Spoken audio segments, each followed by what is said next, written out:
소양강댐 붕괴되면 서울은 사라진다. 엄청난 폭우로 소양강댐이 붕괴된다면 어떤 일이 벌어질까? 시뮬레이션 결과에 따르면 서울을 비롯한 수도권의 상당 부분이 물에 잠기는 것으로 나타났다.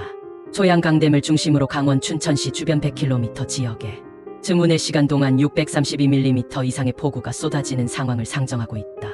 이 경우 댐 중심부에 점토를 다져 넣고 양옆에 암석과 흙을 쌓아 올려 만든 사력댐인 소양강댐은 물이 범람하면서 붕괴될 가능성이 높다는 것이다.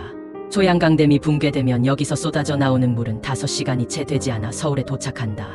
이후 9시간 동안 한강 수위는 계속 불어나며 결국 강원, 서울, 경기, 인천 지역의 47개 시군구가 물바다가 된다는 얘기다. 서울은 25개 구 전역에서 침수 피해가 일어난다. 특히 마포, 양천, 용산, 영등포, 송파, 서초구 등 한강 주변과 성동, 광질, 중랑, 동대문, 노원구 등 중랑천 주변은 대부분 지역이 지상 5m 이상 물이 찰 것으로 나타났다. 마포구, 상암동, 서울월드컵 경기장, 여의도 KBS, MBC 방송국, 용산 미군기지는 완전 침수될 것으로 예상됐다. 마포구는 아현동 일부와 월드컵 공원의 하늘공원 정도만 피해를 모면하며 여의도는 국회의사당 터를 제외한 나머지 지역이 모두 물에 잠기게 된다. 강남 지역에서는 한강물이 경기 성남시까지 범람하면서 강동, 송파, 서초구의 절반 이상이 물에 잠기는 것으로 나타났다. 강남구 일부도 침수 피해가 예상된다. 중랑천으로 역류한 한강물은 동대문, 중랑, 광진구에 침수 피해를 일으키며 노원구까지 범람한다. 동대문 근처와 고려대 앞까지 물에 잠긴다.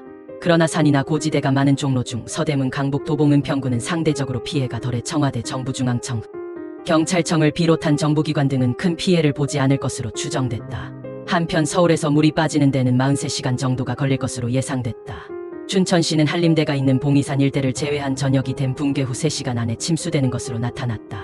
한강 주변의 경기 하남, 구리시에서도 침수 피해가 크게 발생할 것으로 예상되며 광명시 일부 지역도 물에 잠길 것으로 보인다.